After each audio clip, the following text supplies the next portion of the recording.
आप सबको पता है कि 25 जून को 1975 हमारे देश में आपातकाल लागू हुआ था। आपातकाल के रूप में एक प्रकार से लोकतंत्र की हत्या हुई थी। फ्रीडम ऑफ स्पीच पूरी तरह समाप्त हुई थी। मीडिया के ऊपर नियंत्रण आए थे और हमारे लाखों कार्यकर्ताओं को जो सरकार के खिलाफ अपने विचार रखते थे उनको maintenance of internal security act Misa के अंतर्गत जेल में रखा गया था। 2 साल तक लोग बंद थे।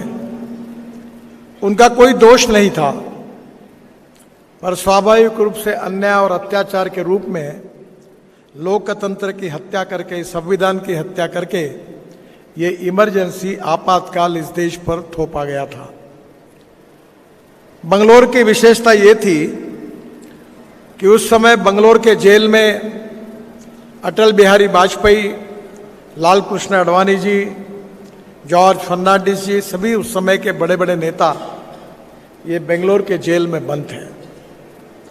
और मुझे इस बात की सबसे बड़ी खुशी और अभिमान है कि इस आपातकाल के विरोध में संघर्ष करके इस देश की लोकतंत्र को और संविधान को बचाने का काम अगर किसी ने किया था तो भारतीय जनता पार्टी के कार्यकर्ताओं ने किया। उस समय भारतीय जनसंघ था और स्वाभाविक रूप से हमारे कार्यकर्ताओं ने बलिदान करके इस देश के लोकतंत्र को बचाने का काम किया है। ये जो लोकतंत्र है, हमारा देश जो है, लोकतंत्र के बारे में वर्ल्ड की सबसे बड़ी डेमोक्रेसी हम है, मदर ऑफ डेमोक्रेसी। और इस लोकतंत्र में हमारी आस्था है, हमारा कन्विक्शन है। और पूरे दुनिया में इतनी 140 आबादी वाले देश का ये लोकतंत्र, ये हमारे पूरे दुनिया के आकर्षण का केंद्र है। और इसलिए इस लोकतंत्र की हत्या, संविधान की हत्या जो 50 साल पहले जो हुई थी, उस संविधान को भी बचाने का काम हमने किया है, लोकतंत्र को भी बचाने का काम किया है। लोकतंत्र के बारे में यह कहा जाता है कि हमारा लोकतंत्र 4 पिलर पर खड़ा है। एक पिलर है लेजिस्लेटिव विंग, हमारी विधायिका जो स्टेट असेंबली है। और दूसरा पिलर है जुडिशरी जो हमारी न्याय व्यवस्था है। तीसरा पिलर है मीडिया जो हमारे लोकतांत्रिक व्यवस्था में हमारे माध्यम है।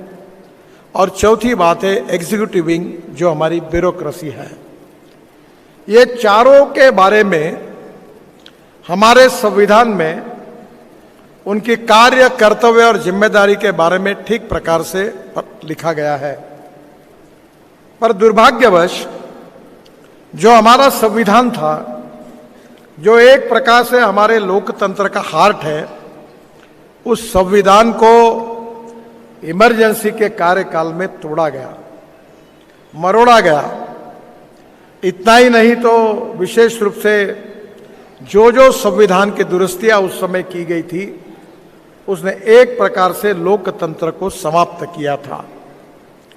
आपको याद होगा जनता पार्टी की सरकार आई और पहले हमने जो लोकतंत्र को एक प्रकार से डंक लगाने वाली दुरुस्तियां जो उस समय कांग्रेस पार्टी ने की थी, उसको सबको हमने फिर से सुधारा और लोकतंत्र को बचाने का कार्य हमारे पार्टी ने किया, हमारे कार्यकर्ताओं ने किया।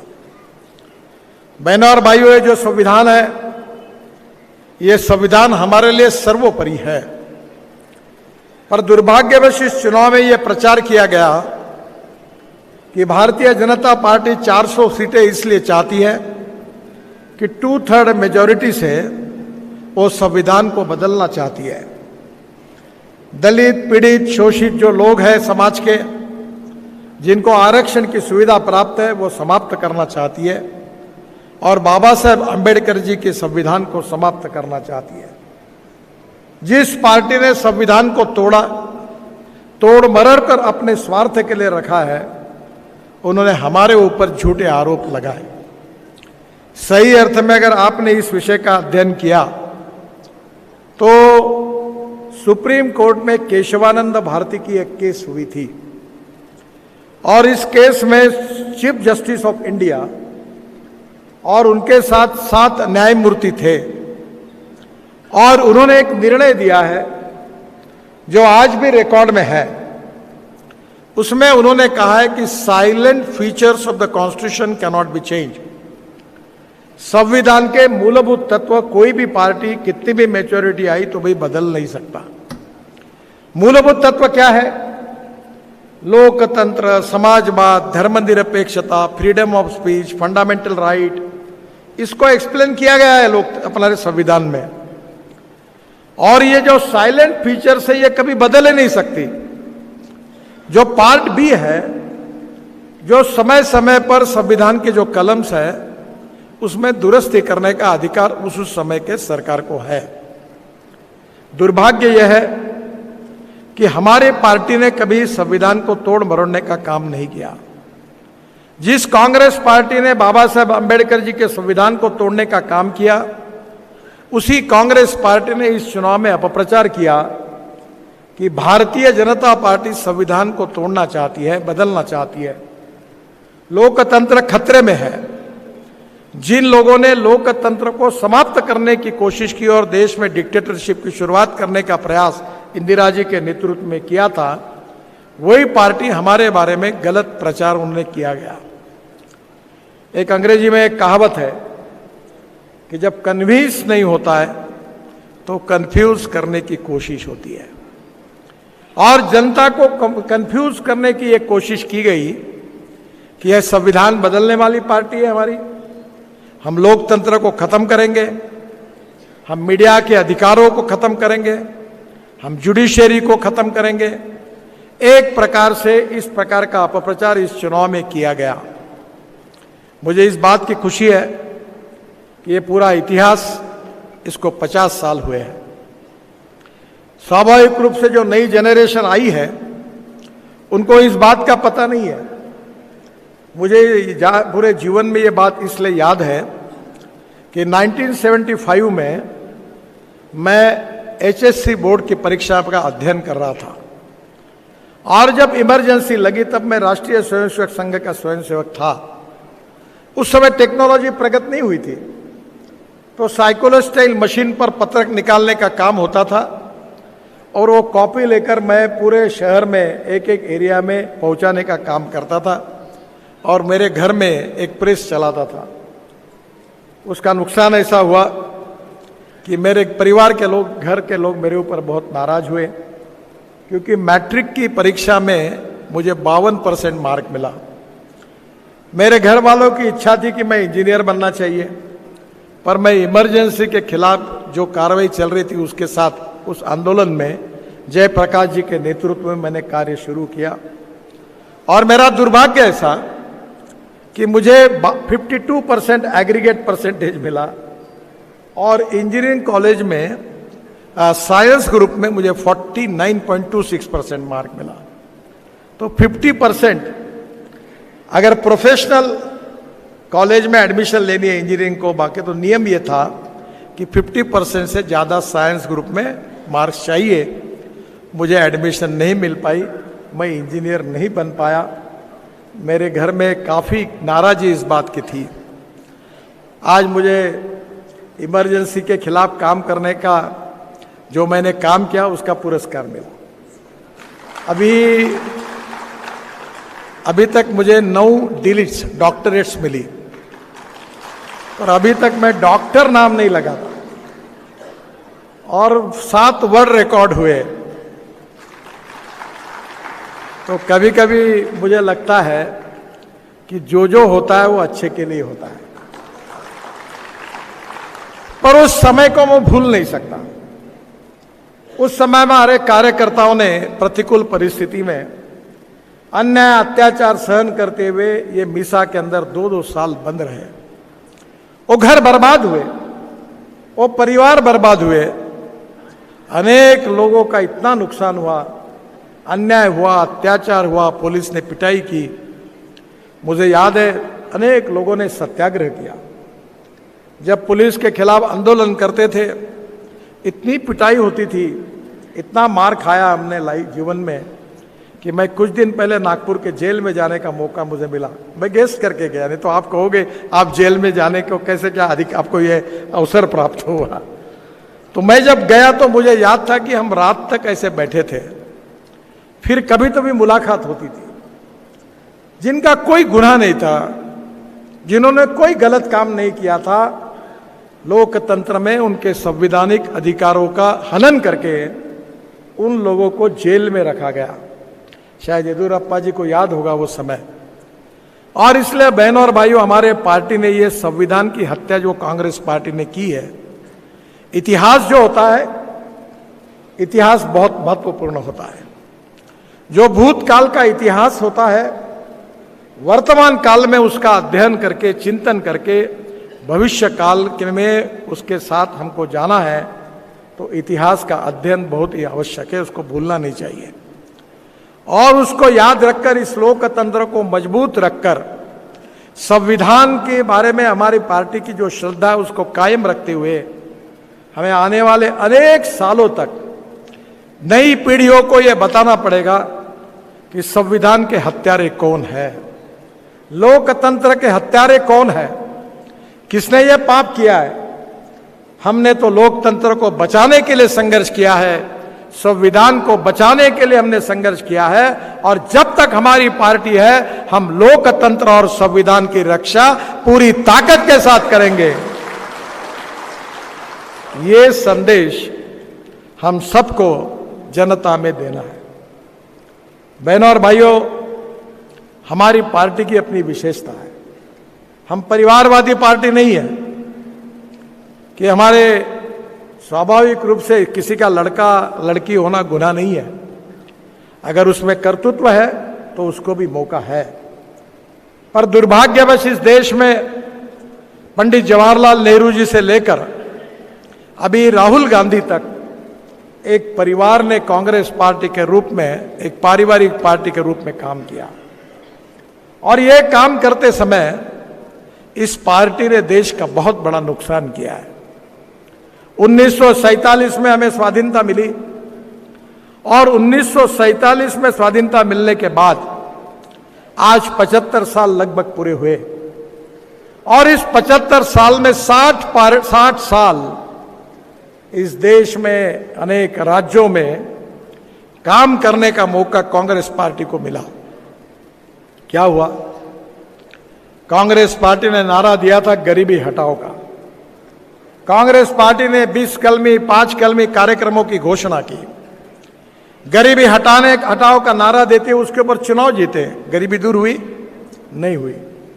हाँ, एक बात जरूर है कि 60 साल में कांग्रेस पार्टी के नेताओं की, कार्यकर्ताओं की और चेले चपाटे और चमचों की गरीबी जरूर दूर हुई।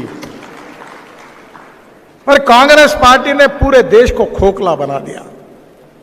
आपको याद होगा कि 1947 में पंडित जवाहरलाल नेहरू जब देश के प्रधानमंत्री बने तो वो कम्युनिस्ट विचारधारा से प्रभावित थे। उनने रशिया के इकोनॉमिक मॉडल को स्वीकार किया। पंडित जवाहरलाल नेहरू जी के बाद इंदिरा गांधी आई। उन्होंने भी वो लेफ्टिस्ट मॉडल को अपनाकर बैंकों का राष्ट्रीयकरण किया। राजे लोगों के तनखे बन के बहुत से निर्णय वो लेफ्टिस्ट विचारों के आधार पर उन्होंने किए। उस समय देश में 3 विचारधाराएं थी। एक था साम्यवाद, दूसरा था समाजवाद और तीसरा था पूंजीवाद। हमारे महाराष्ट्र में और गुजरात में एक स्वतंत्र पार्टी होती थी, वो पूंजीवादी अर्थव्यवस्था का समर्थन करते थे। दूसरी पार्टी थी समाजवादी पार्टी थी, जो राम मनोहर लोहिया जी ने जिसकी स्थापना की थी। वो काफ़ी झगड़े हुए। मुझे याद है कि जनता पार्टी के रूप में कर्नाटक में भी काफ़ी समाजवादी लोग थे। जॉर्ज फर्नांडिस, मधु लिमय, मधु दंडवते, मृणाल गोरे, SM जोशी, ये सब लोग थे। जॉर्ज फर्नांडिस साहब का मेरा बहुत नज़दीकी संबंध था। महाराष्ट्र में, मुंबई में मैं 18 साल विधानमंडल में रहा, तो बहुत बड़े नेता थे। अपने विचारों के प्रति वो प्रामाणिक थे। पर समाजवादी पार्टी की स्थिति ऐसी हुई कि एक दिल के टुकड़े हुए हजार, कोई यहाँ गिरा कोई वहाँ गिरा, पूरी समाजवादी पार्टी खत्म हो गई, स्वतंत्र पार्टी खत्म हो गई, और कांग्रेस पार्टी जो थी, जो बातें करती थी, वो भी बदल गई, और कम्युनिस्ट पार्टी भी अब कहीं रही नहीं। मैं आपको ये इतिहास इसलिए बता रहा हूं कि हमारी विचारधारा का और हमारा संगठन का महत्व क्या है, ये हम लोगों ने समझने की आवश्यकता है। उस समय जब मैं बीजेपी का अध्यक्ष था तो चाइना के कम्युनिस्ट पार्टी ने हमें निमंत्रित किया। मैं एक डेलीगेशन लेके चाइना में गया था और तब मेरे ध्यान में आया कि कम्युनिस्ट पार्टी के विचारों का और चाइना की सरकार का कोई संबंध नहीं था। शंघाई में जैसे हमारे यहाँ एनआरआई होते हैं, वैसे नॉन रेसिडेंशियल चाइनीज, इन्होंने काफ़ी बड़ी इन्वेस्टमेंट शंघाई में लाई, वो हमने अपने आंखों से देखी। और जब मैं चाइना के प्रेसिडेंट को मिला, वहाँ के पार्टी के लोगों को हम मिले, तो मैंने उनको कहा कि आपका केवल लाल झंडा, ये छोड़कर बाकी सब बदल गया है। ये तो पूंजीवादी अर्थव्यवस्था है, जो कैपिटल इन्वेस्टमेंट आप ला रहे बाहर से और डेवलपमेंट कर रही है, कैसा है? तो उन्होंने मुझे कहा कि हमें हमारा देश का विकास करना है। वो माओ को भूल गए, लेनिन को भूल गए, मार्क्स को भूल गए, और उन्होंने पूरी तरह से अमेरिकन साम्राज्यवादी लिबरल आर्थिक व्यवस्था को लगभग स्वीकार किया। उस समय मैं हंगेरी में गया था, बुडापेस्ट करके उनका कैपिटल है, और उस कैपिटल में गार्डन है, और उस गार्डन में जाने का जब मुझे मौका मिला तो एक कोने में 15-20 पत्थर की प्रतिमाएं पड़ी थी। तो वहां मैंने अब हमारे एम्बेसडर को पूछा कि ये किसकी प्रतिमा है? तो बोले ये मार्क्स की, लेनिन की, जो कम्युनिस्ट रिवॉल्यूशन में जिन्होंने किया उन नेताओं की है। पर हंगेरी देश भी कम्युनिस्ट था, और कम्युनिस्ट विचारधारा ने इतना नुकसान किया कि उसकी रिएक्शन जनता में आई, और उन्होंने पूरी मूर्तियां उखाड़ उखाड़ कर फेंक दी। तब कारपोरेशन ने उठाकर एक गार्डन के कोने में रखी है, वो ये मूर्तियां है। यानी कम्युनिस्ट पार्टी को भी दुनिया में उखाड़ कर फेंक दिया। रशिया में भी वो नहीं रहा। अब सवाल ये उठता है कि भारतीय जनता पार्टी और उसकी विचारधारा इस देश के भविष्य को बदलना चाहती है, गांव गरीब मजदूर किसान का कल्याण करना चाहती है, इस देश को आत्मनिर्भर भारत बनाना चाहती है, $5 ट्रिलियन की इकोनॉमी बनाने का संकल्प हमारे प्रधानमंत्री नरेंद्र मोदी जी ने किया है, और इस देश को विश्वगुरु बनाना है, और इस देश को आर्थिक दृष्टि से दुनिया की सबसे बड़ी ताकत बनानी है, वर्ल्ड की 3rd लार्जेस्ट इकोनॉमी बनाना है। ये भारतीय जनता पार्टी का मिशन है, और ये अगर करना है तो आने वाले भविष्य में हमको किस दिशा में किस प्रकार से जाना है, ये सोचकर हमारे कार्यकर्ता और नेताओं को उस नीतियों को अपनाना होगा। और यही हमारी मुख्य बात है कि 75 साल के इतिहास में जो कांग्रेस पार्टी 60 साल में नहीं कर सकी, वो हमारी सरकार ने मोदी जी के नेतृत्व में इस देश में 10 साल करके दिखाया। हमने कहीं अन्याय नहीं किया, कहीं अत्याचार नहीं किया, कहीं डिस्क्रिमिनेशन नहीं किया। भारतीय जनता पार्टी इस सिद्धांत पर विश्वास रखती है कि कोई भी व्यक्ति जात, पंथ, धर्म, भाषा और सेक्स से बड़ा नहीं होता, उसके कार्य कर्तृत्व से और गुणों से बड़ा होता है। और स्वाभाविक रूप से इसी आधार पर समाज में social equality and economic equality कैसे प्रस्तापित हो, सामाजिक समता और आर्थिक समता कैसे प्रस्तापित हो, इसके लिए हमने निरंतर प्रयास किए हैं।